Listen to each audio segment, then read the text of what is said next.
Episode 4. Welcome back, guys, to Quarantine Cuisine with me, Chef Angela from Eat Your Heart Out Edibles. Per the usual, we'll start off with a sip of my Quarantini. And the second set of rules, as always, make sure your hands have been washed to the point of sandpaper consistency, and you can use any items that you have in your house as long as they don't smell bad, there's no mold, and they're not expired.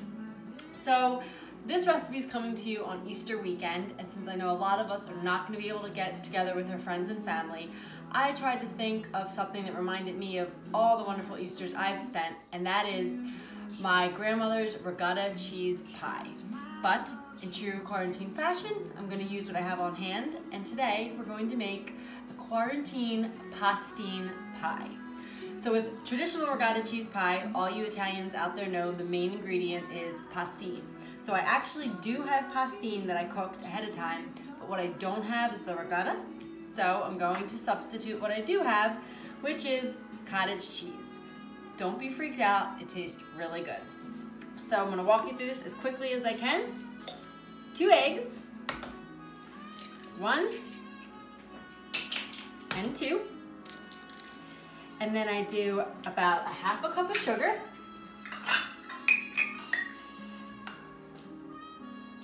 And then about a cup, which is like what I have left here, half a container of cottage cheese. But if you have ricotta, please use it.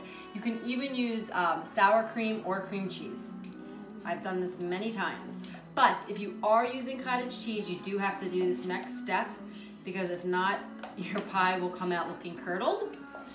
You have to get one of my, besides the parchment paper being my favorite kitchen thing to use, my hand immersion blender I use for everything. So you're gonna get this bad boy and blend the sugar, the eggs, and the cottage cheese together so there's no clumps of cottage cheese. So here we go. I love this thing because it's so easy to clean. You don't have to pull out the whole blender.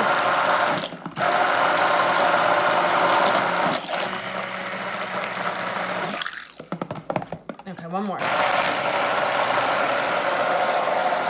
That looks lump-free to me. Lump-free to me. So there's eggs, sugar, and your cottage cheese in there. I'm gonna add a little bit of vanilla extract, but if you had almond extract or coconut, you could use, again, whatever you have on hand. And if you have no extract, just don't use it. It's no big deal. So about a teaspoon. And then I'm going to do 3/4 a cup of cooked and cooled pastine. I used to eat this all the time when I was a baby. I'm pretty sure my mom gave it to all of her kids as one of their first foods with Parmesan cheese and butter, and she would just let us go to town on it. They would get all over my face, my hair, but even to this day we still have it with butter and cheese. And then you're just gonna mix this all together. And I found that since I'm not using ricotta, that it is a little bit runnier, so I do add about 2 tablespoons of flour to kind of bind it all together. So 1 and 2.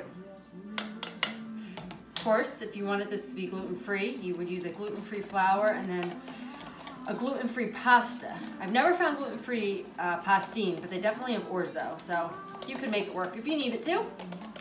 And then, uh-oh, I have to stop. I have to run and get my pan. I'll be right back. I'm back. Oh, guys, look. My slippers. I know you saw them in the last episode, so I'm just pointing it out now. I'm doing a loaf pan. This is like a half a recipe. My favorite, parchment, so I don't have to clean up.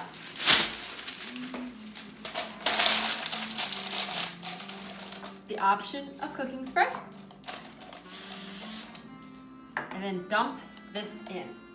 Also, I have added coconut to this before, and it's kind of like a coconut cheesecake, which is really good. But like I said, every Easter my mom makes this. It's my grandmother's Ricotta Cheese Pie recipe. And since I don't have ricotta, and since we're in a quarantine, I'm gonna go with this, and hopefully it will remind my family of that pie. My Quarantine Pastine Pie. I put the oven on 375. And about a half hour till it's set and still jiggles a little bit in the center because it continues to cook as it cools. So into the oven it's going to go. And, oh my, here we go again. Eat Your Heart Out Edibles film crew just pulled through. I have another ricotta pie ready to go. Here we go, guys. Let's cut a piece and give it a try. So at Easter, we would normally serve it with fresh whipped cream and some fresh strawberries, neither of which I have. And that's okay. Here we go. Take a look. My wonderful videographer, look at her getting in there. And I'll take a bite.